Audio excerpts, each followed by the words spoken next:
everybody. We are here with the reading of Chapter 16, Manifesting Your Desires into Reality.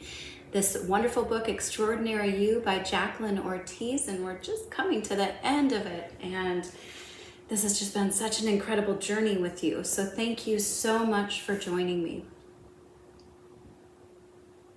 You are more powerful than you know, for you are the author and architect manifesting your desires into reality.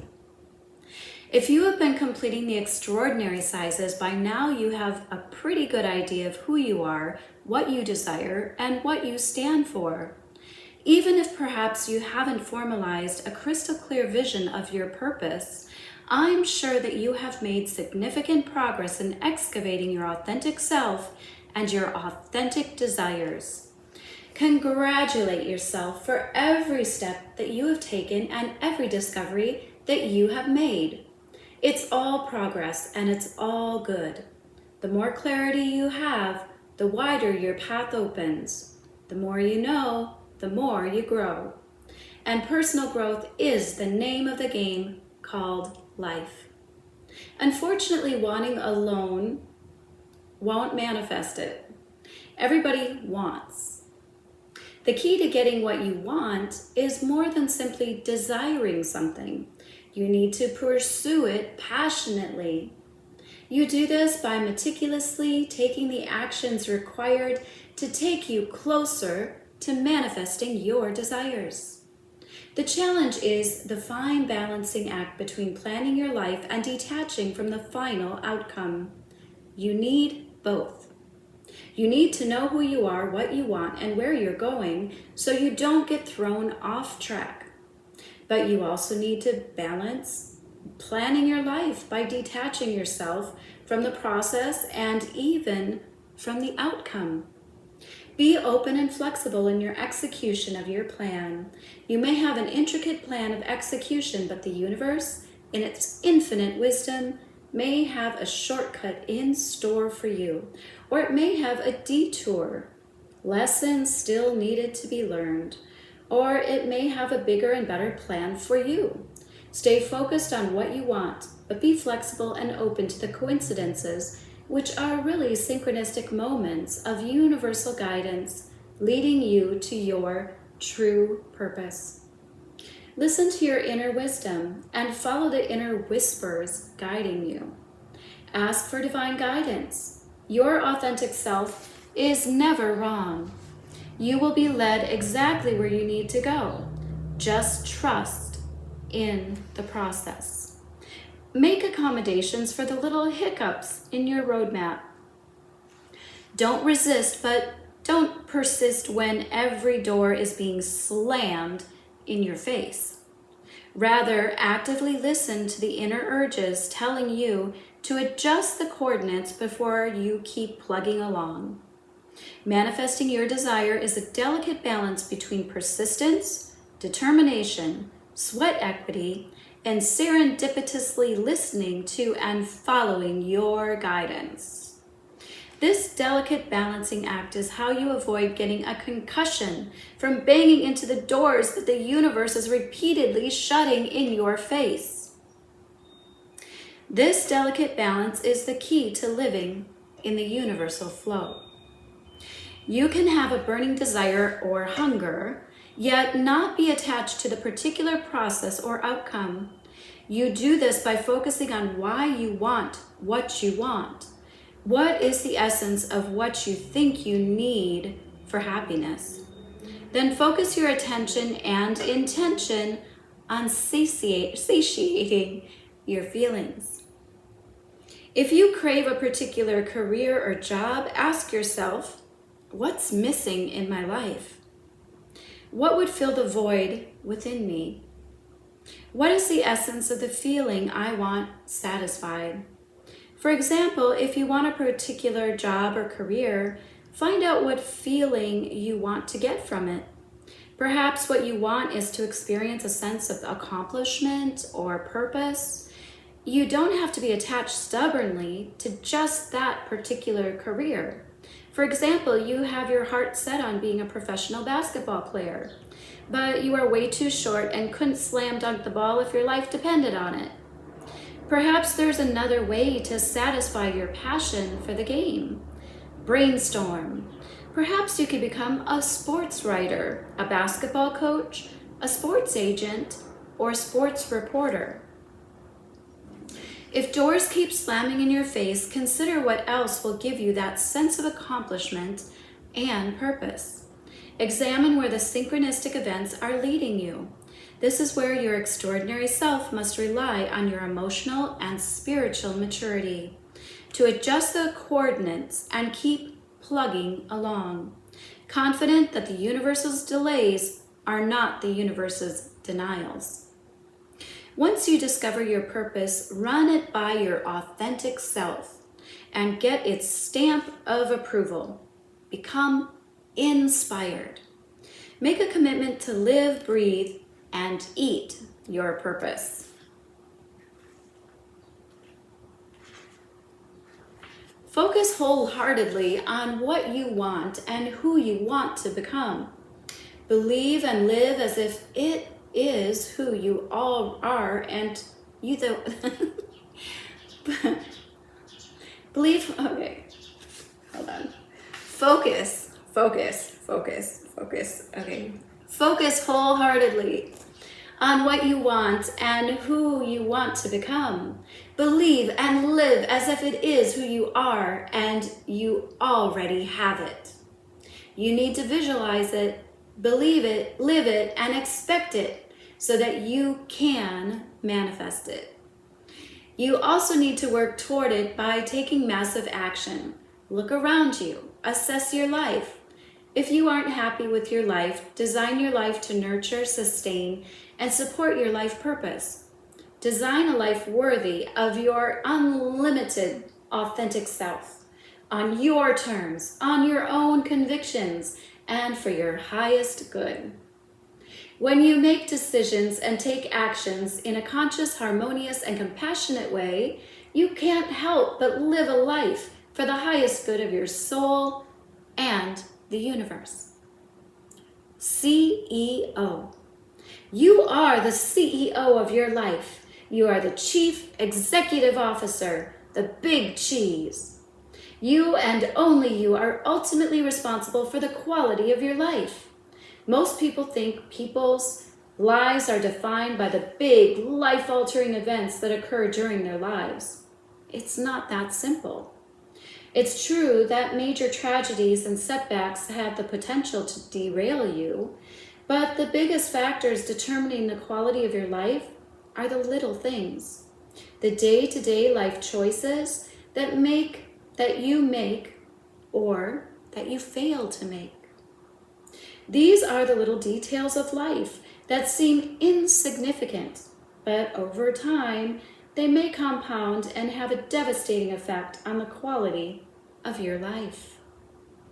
These are the bad choices: to not follow through, to not make the calls, to not go the extra mile, to take shortcuts, to bail out of situations, to not ask relevant questions, to not work out, to not eat healthily, to stubbornly refuse to try something new, to fail to express gratitude, to not demonstrate your feelings to a loved one, to not communicate effectively, to not show up for meetings, to not listen to your inner voice, to not speak up, to not be punctual, to not perform at peak levels, to not deliver on promises, to not keep your word, to not set goals, to not implement a game plan, and so on.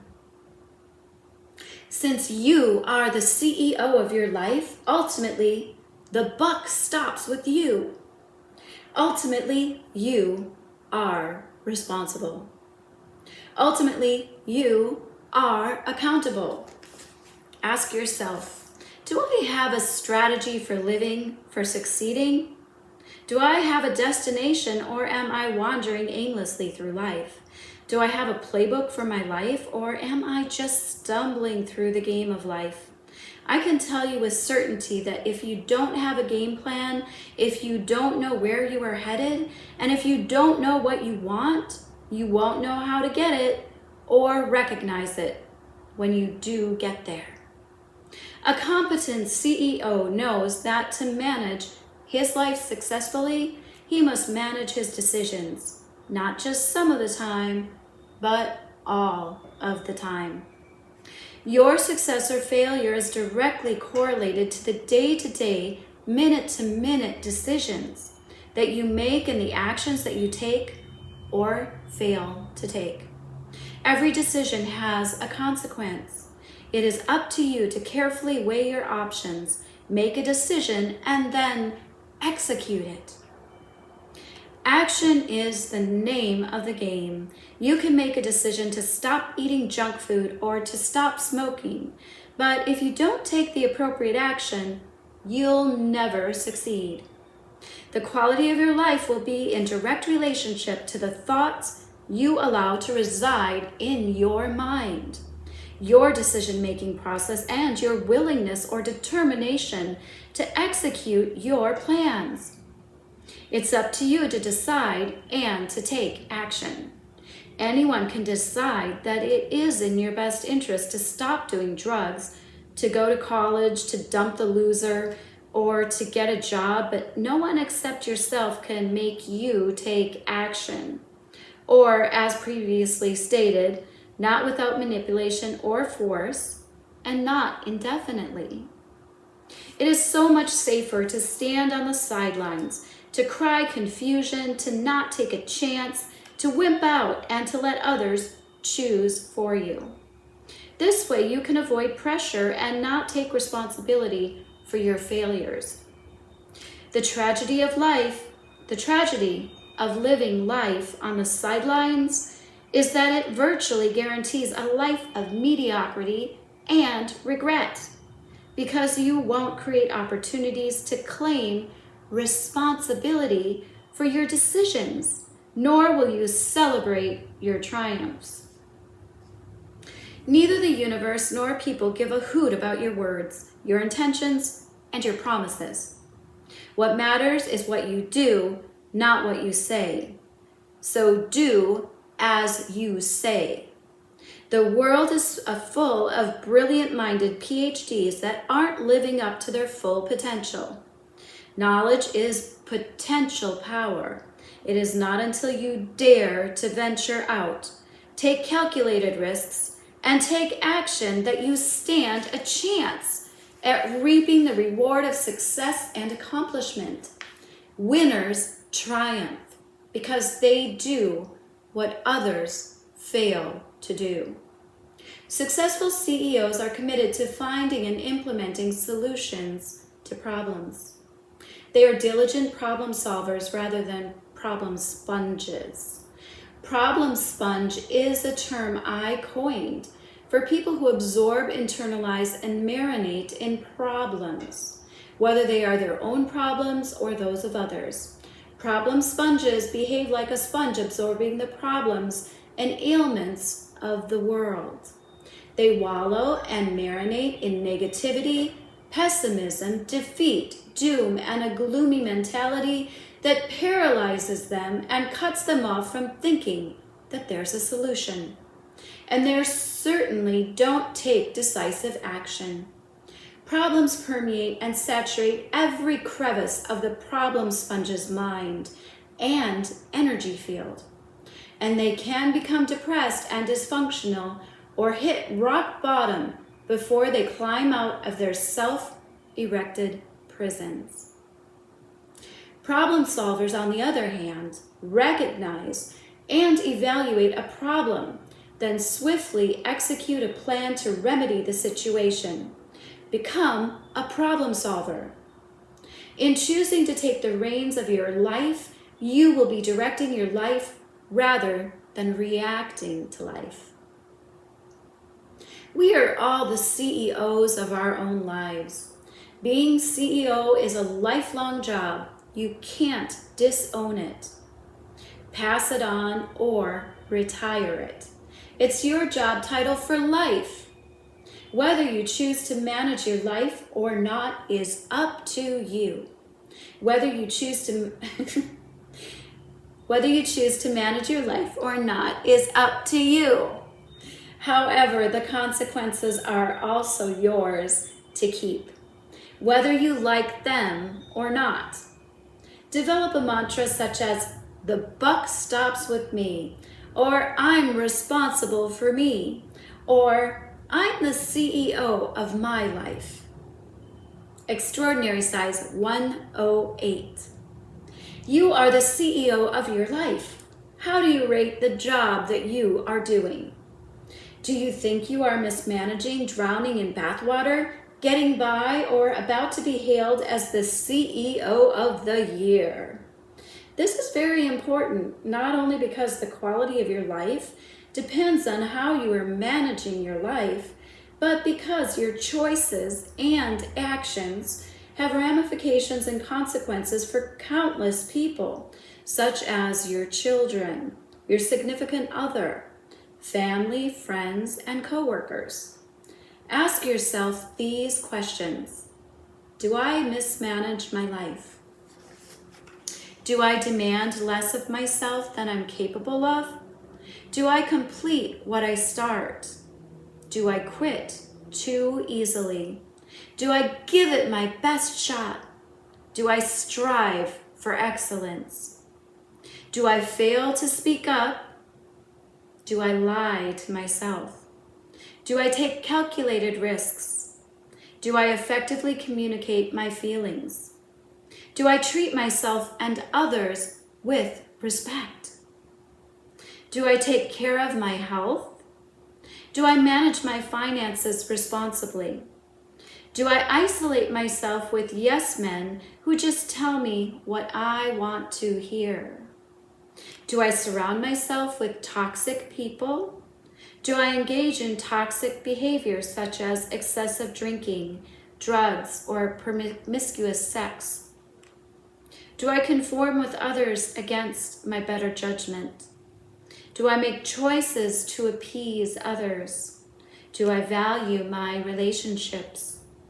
Do I make the best choices based on what's for my highest good? Do I allocate enough time for rest and relaxation? Do I silence or ignore my intuition?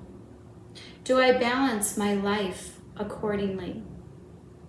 Well, how do you measure up? By the way you answered this questionnaire, are you pleased with the way you are managing your life? Or should you fire yourself as CEO? Extraordinary size 109. Pick up your journal and take some time to honestly answer the following questions. How have I mismanaged my life?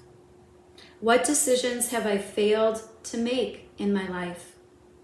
What decisions have I regretted in my life? What actions can I take to rectify it? What actions do I have to stop taking? What behaviors do I have to stop engaging in? Be honest, you aren't fooling anyone but yourself. Under what conditions do you generally mismanage your life? Some examples are stress, anger, hunger, fear, uncertainty, drugs, and alcohol. Discover some of your trigger points that prompt you to not make decisions or to make less effective decisions. Once armed with this information, you can recognize it in the present. Pause, take deep breaths, and rethink your position or decision. Ideally, you want to do this on the spot before too much time, effort, and emotion is wasted. Then correct the problem. Ask yourself, in my pursuit of excellence, as the CEO of my life, what actions do I need to take? There are certain qualities, characteristics, personality traits, circumstances, and conditions required of an extraordinary CEO. Some of these are an empowering attitude, living by a personal code of ethics, a healthy environment, positive thinking, an excellent work ethic, behavioral integrity, spiritual awareness, gratitude, emotional soundness, courage, personal power, compassion, empathy, patience, humility, gratitude, wisdom, passion, discipline, personal integrity, loyalty, confidence, a strong character, strong communication, a clear vision, taking initiative, and decisiveness. A successful CEO takes certain things personally. Personal empowerment, personal willpower, personal responsibility, personal knowledge, personal growth, personal passion, personal integrity, personal relationships, personal commitment, personal values, personal determination, personal vision, personal mastery, personal contribution, and personal achievement. A successful CEO creates, promotes, and personifies his or her own versions of the following: code of ethics, mission statement, blueprint for an extraordinary life, vision for his or her future. Here are the signs of an extraordinary CEO. Extraordinary CEOs are not deterred by short-term obstacles. Extraordinary CEOs have long-range clarity and vision. Extraordinary CEOs march by their own drumbeat. Extraordinary CEOs formulate long-term strategies. Extraordinary CEOs organize a support team. Extraordinary CEOs take calculated risks. Extraordinary CEOs are self-motivators. Extraordinary CEOs lead by example. Extraordinary CEOs are true leaders. Extraordinary CEOs have passion. Extraordinary CEOs take action. Extraordinary CEOs prioritize. Extraordinary CEOs delegate. Make a commitment to measure the quality of your life by your accomplishment, not your intentions. Your results, not your reasoning. Your resolve, not your resignation. Your risks, not by playing it safe. Your success, not your excuses. And finally, measure the quality of your life not by how many times you failed, but by how many times you have gotten up, dusted off your tushy, and gotten back in the game of life. Are you dusting off your tushy? I've done that plenty of times too. As the saying says, the road to hell is paved with good intentions. Perhaps you won't go to hell literally, but life might feel like a living hell every time you think back to all of your missed opportunities with regret. And regret what you were capable of but didn't realize. What you should have but didn't. What you could have but didn't. What you wanted but didn't manifest. What you thought of but didn't attempt.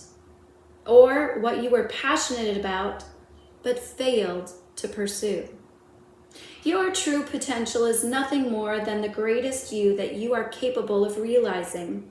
But until now, you have been too darn lazy to get up off your rear and do it. Finally, the mark of an extraordinary CEO is perseverance. Incorporate this mantra into your life. Failure is not an option. Blueprint for living.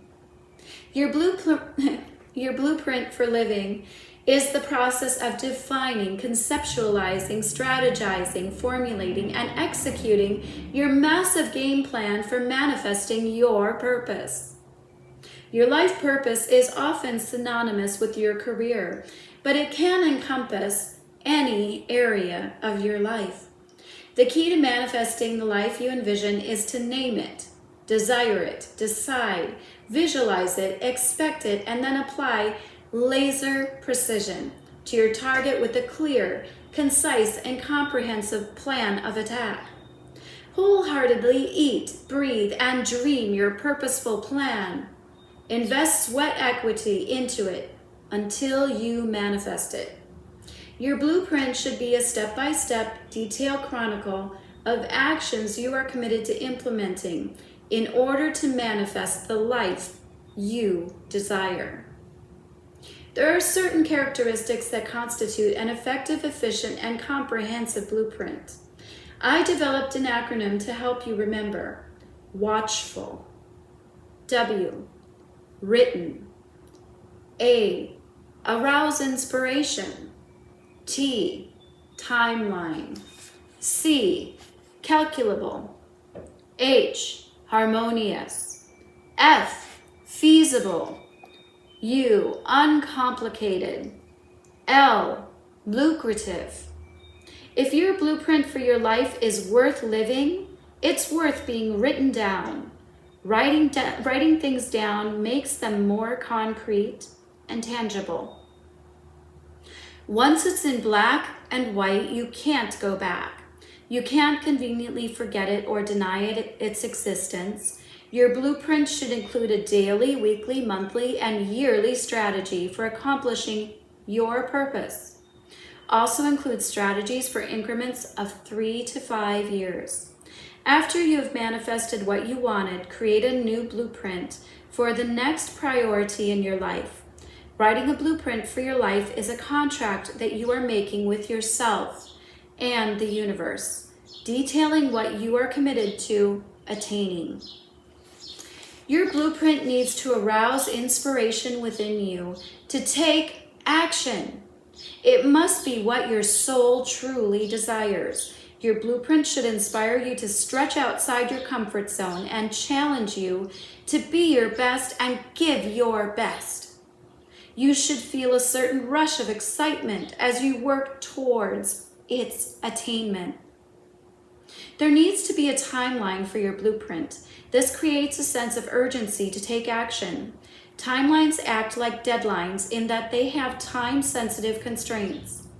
You don't want to get to the end of your life and realize that you still have so much more that you wanted to do but didn't. Get your calendar out and schedule action steps in your PDA, calendar, notebook, or journal. Anywhere and everywhere. Just do it. You should set a calculable standard to use to measure your progress. This way you can evaluate and appreciate your achievements. Specific measurable standards are an efficient and effective way to keep yourself on time and on track. Your blueprint is not only your yardstick for measuring your progress, but it's also your compass for what still lies ahead. It's your personal scorecard for where you are in your life. Your blueprint should be harmonious with your life's purpose and your authentic self. This congruency makes for a much smoother and speedier progress toward manifesting an extraordinary life. You need a feasible and realistic plan in order to stay inspired and challenged to go for it. Otherwise, you will quit. After all, what would be the motivation to keep going in the face of constant failure and defeat? This doesn't necessarily mean that your blueprint shouldn't be very challenging. It just means that you use your head, as it has to be something that is achievable. The more difficult it is, the more planning and consideration it needs. Don't expect instant results. Have a contingency plan for setbacks. Do plan for adversity. Do break it up into do break it up into doable chunks. We're not doubling up. We're breaking it down. We're breaking it up into doable chunks. For instance, if you want to compete at the Olympics, don't expect to go from the couch to the Olympics. Instead, research the qualifications needed for the event. Fill out the necessary documentation, schedule practice times, hire a coach. Get physically fit and brace yourself for lots of hard work and possible short-term disappointment. Don't forget to plan for how you are going to overcome obstacles. Rather than throwing in the towel, you'd be surprised at the number of people who set themselves up for failure with faulty expectations of accomplishing magnificent feats.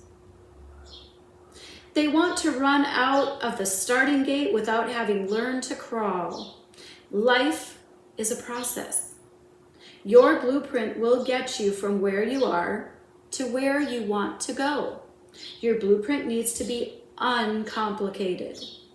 It needs to be specific, concise, and precise. There's no room for ambiguity, confusion, or fuzziness. If you want a new car, specify the make, model, year, and color. Don't forget to include the date by which you want to have your new car. The same goes for a new career. Specify the career, your income, and starting date.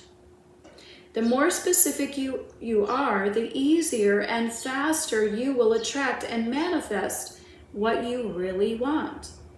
Instead of settling for something, manifest the thing you truly want.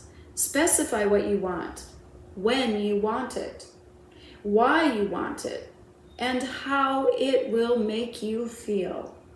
Leave nothing out. Finally, your blueprint has to be lucrative. By this I mean a huge payoff. Make sure that you have plenty of reasons to motivate you. It needs to be something you really, really want, so that it will inspire you to keep striving and keep giving it your all, even in the face of adversity and setbacks. It needs to be stated in the present in positive terms, and it needs to be inspiring. The huge payoff is your reward, the carrot that will inspire you to work steadfastly toward manifesting your extraordinary life. As you methodically and diligently complete each action, reward yourself, and don't forget to keep your eye on the prize. There will be many times when you will despair and feel like giving up. Don't. Arm your blueprint with contingency plans. Expect the best, but be prepared for setbacks. List potential obstacles. Identify ways to overcome obstacles and make a list of resources. Continually assess the landscape and go into crisis implementation at the first sign of trouble. Be proactive. Don't wait for obstacles to skyrocket out of control before you react. Your blueprint is your strategic plan of attack to manifest what you want. It is your key to get from where you are today to where you want to be. Create it, review it, revise it, and manifest it. You are the architect of your own life, so go out there and manifest it. Get set. Get ready. Action. All the wanting, wishing, and praying is not enough. If you passively sit back waiting for things to be given to you, God helps those that help themselves. Seek, and you shall find. These aren't just empty words or a catchy slogan. They are words of wisdom for you to take literally. You can't expect the heavens above to open up and shower you with prizes and rewards. You must proactively put yourself out there to attract helpful people, events, and synchronicities that will guide you in the right direction. Everything worth having is worth working for.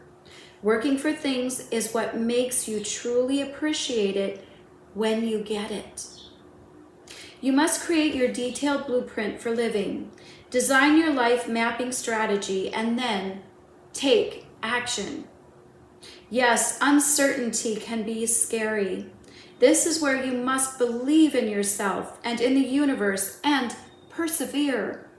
I read somewhere a famous quote that says something along these lines: "The biggest failure is not having tried and failed, but not having tried at all."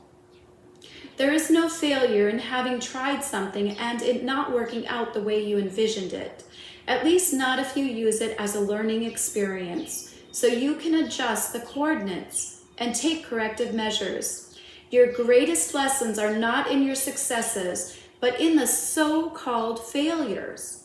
Just like your greatest lessons come from the people who rub you the wrong way, challenge you, and infuriate you. This is where you learn what you really are made of and how to resolve differences. So-called failures are just an opportunity to devise a new and improved action plan. To live the extraordinary life you want, or even an ordinary life, you must take action. Action is what propels you outward and onward and upward. I'll say that one more time. Action is what propels you outward and onward and upward. In life, there are doers and there are losers. Losers aren't necessarily losers in the strictest sense, but they are the ones who lose out on life. They make lousy choices. Lousy choices make losers. Those who lose out on all that life has to offer. The losers are the people who lose sight of what they want to manifest. The losers are the people who lose out on an extraordinary life, not necessarily because they're losers, but because they have a loser's mentality. They only do what feels comfortable for them, what they feel like doing. Losers are wishy-washy. Losers are the people that come up with creative excuses. Losers are the people that settle for less. The doers, on the other hand, have a can-do mentality. They don't give up or wimp out.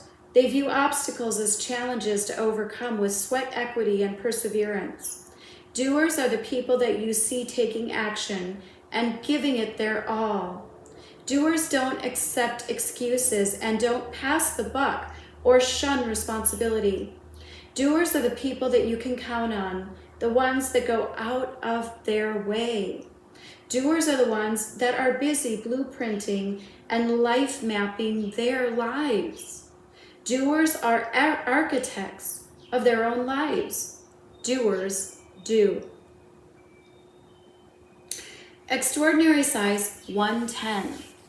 Make a commitment to do what needs to be done when it needs to be done, and not just when you feel like it or if you feel like it. When you are about to take the easy way out or make lousy choices, ask yourself, what are the consequences of not doing this 3, 6, 9, and 18 years from now? Can I live with these consequences? Is what I'm doing now a more productive way to spend my time? Will not doing it pay bigger dividends? Is what I'm choosing not to do more important and worth sacrificing for what I'm choosing to do, not just today, but in the future? Work in progress. When we recognize that we are works in progress, we release our obsession with perfection, replacing it with an aspiration toward our continual pursuit of excellence and personal enlightenment. Now that you have defined your life's purpose and designed a blueprint to accomplish it, you may be asking, what is next? Next, you will try it on for size. Take action, knock on doors, and try to gauge whether what you declared as your purpose is something that you feel is inherently in your nature. Test the water. A test run might not uncover all the answers, but it will give you a pretty accurate idea of the major characteristics, challenges, skills, tasks, workload, risks, and rewards that you can expect in the particular field you have chosen before you invest more time, energy, and resources in it. By testing the water, you will learn whether your purpose or career is something that will inspire and fulfill you in the long run, or if it is more of a short-term fling. You will analyze the principles, values, and moral choices that affect your career to determine whether the job requirements are a deal maker or a deal breaker. You can judge for yourself whether it is something that you will stand for or something that you will pass on. Also, you can judge what you are willing to sacrifice and what you are not willing to give up. For instance, a criminal defense lawyer will have different moral challenges and obligations than a prosecutor or an environmental lawyer. Can you advocate for someone knowing that they might be guilty of a heinous crime? Can you live with the job requirements and consequences of your career choice without it affecting your moral convictions or emotional peace of mind? Can you live with some of the decisions required of your career choice? Only you can answer these questions. Testing the water provides you with the opportunity to evaluate your fundamental moral beliefs and convictions and the type of challenges that go with your career.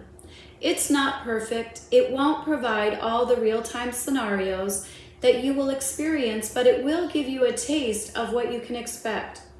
Obviously, the amount of time, money, and heartache you might save is another crucial reason to do some investigative searching before you quit your day job or spend years going to school for something that you may discover in the future doesn't fulfill you. Once again, I highly recommend that you try on your new career for size. Research everything you can on your dream career. Will it meet your mission, vision, and passion for your extraordinary life? This can be a starting point that has the potential to lead you into an infinitely gratifying and new, rewarding path. Great ways to research if this dream career will light your soul on fire. Google search keywords and job title. Buy related books on Amazon. Search jobs and keywords on major job sites like LinkedIn, ZipRecruiter, Glassdoor, Indeed, Monster, and Wellfound. Connect with online discussion groups and post a query.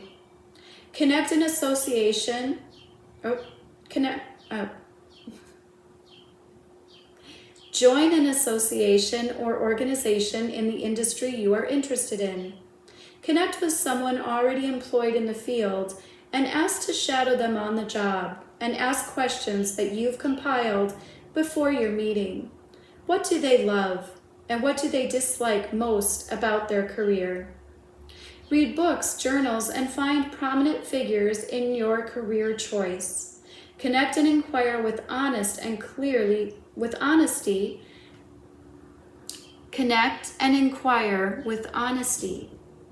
and clearly state your purpose of career interest with gratitude for any input that they can offer. Talk with editors and publishers of magazine and books in your chosen field. They are a wealth of information and have a plethora of contacts. Ask for their personal advice and if they can refer you to a few of their contacts. Visit a workplace that you'd like to work for. Get a feel for the energy of the position, the company, the field, and others who work there. Politely ask questions about the career choice of interest. Look into internship or volunteer opportunities and invest your time in creating a solid choice that is aligned with your heart. Again, these are general guidelines because this is not a career builder or job finder book. Investing in your career is investing in your emotional, physical, mental, and spiritual well-being, which will lead to your most extraordinary future. Adjust the coordinates. Adjust the coordinates. Waste neither time nor money, but make the best use of both. Benjamin Franklin. If somewhere along the line you discover that your career choice doesn't feel right for you, stop. If it is not what you expected, if it is not exactly what you want, stop. Gauge your coordinates. Don't despair or feel that you must stay the course. The sooner you admit that your chosen career isn't right for you, the sooner you can alter your course. Most likely you won't have to return to your port of origin. All you probably need to do is to adjust your coordinates. All the investigative information gathering you have done has already put you way ahead of the game. After all, you have filled out journals on your personal interests, passions, skills, ideas, and alternatives, and you already know what you don't want, and you have narrowed down what you do want. If your passion isn't your first choice, most likely it is your second choice or your third.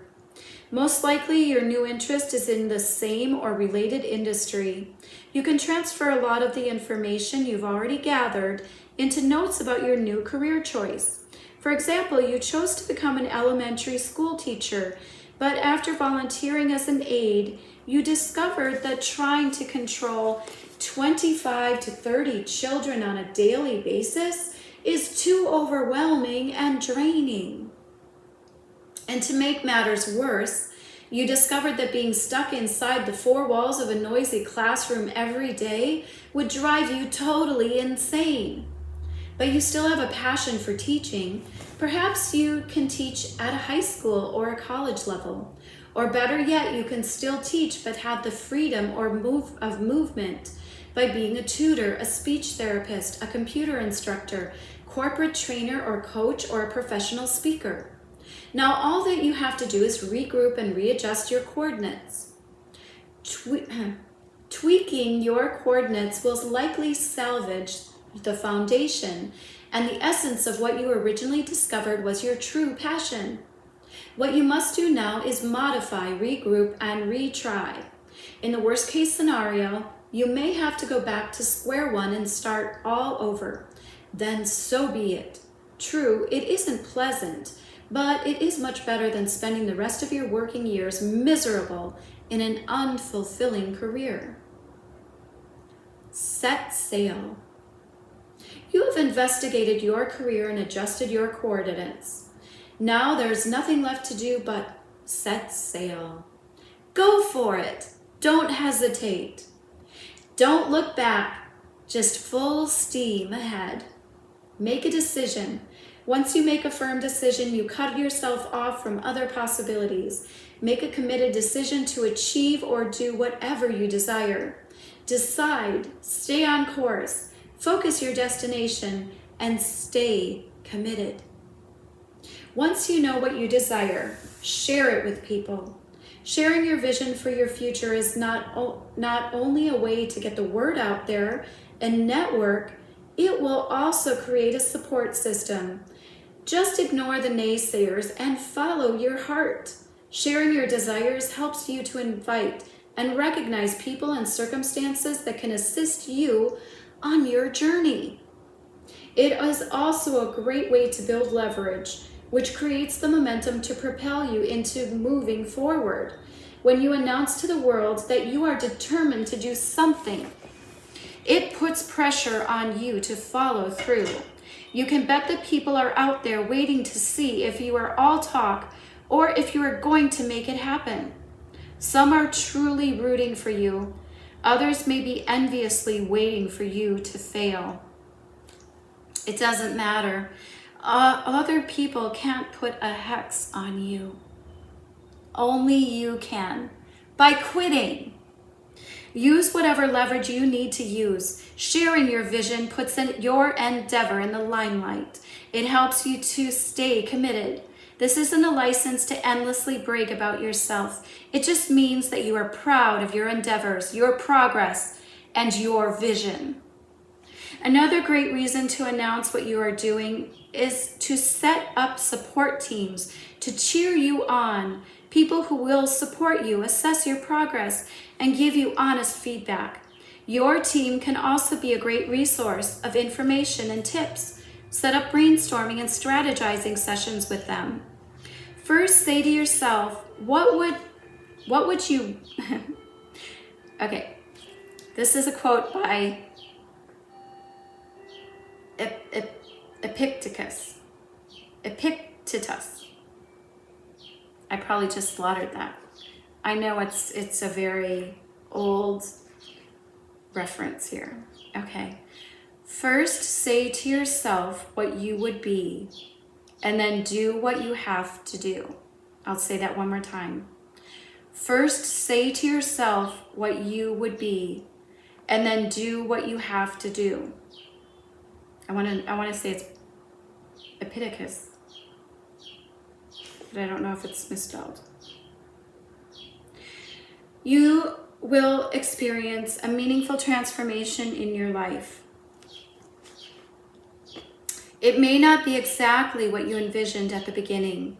It could be because the universe has a peculiar sense of humor. You might discover that you weren't as passionate about it as you thought you were. Or maybe it wasn't your particular calling, but nonetheless your transformation will be for your highest good, and you will emerge happier, more courageous, more empowered, more enlightened, and better overall for having the guts, spirit, and fortitude to embark on your life-transforming journey. Only those willing to risk and fail greatly will ever succeed greatly. That's a quote by Robert Kennedy. Again, only those willing to risk and fail greatly will ever succeed greatly. And that concludes chapter 16. I hope you've enjoyed it. And that leaves us to chapter 17, integrating the mind, body, and spirit. We are just a few short pages from the end of our journey together with Jacqueline Ortiz for Extraordinary You. This is a beautiful legacy that we get to remember Jacqueline Ortiz by. She's now our heavenly angel, and she's with you on every step of the journey. If you are stumbling in any of your extraordinary sizes, you can touch your heart and ask your higher guidance to be with you, because we all have connection to divine wisdom. But we also have our angelic cheerleaders, so if you ever need some extra inspiration, just reach out and say, Jacqueline, I could use a little bit of help here. Can you help me gain clarity on this? And guess what? She's there for you too. All right. Hoping you're making it a great day. Sending so much love from my heart to yours. I'm Jacqueline Bambenek with Vibrational Energy Solutions, Transformational Life Coach, and on this journey to help you to be extraordinary. Bye for now.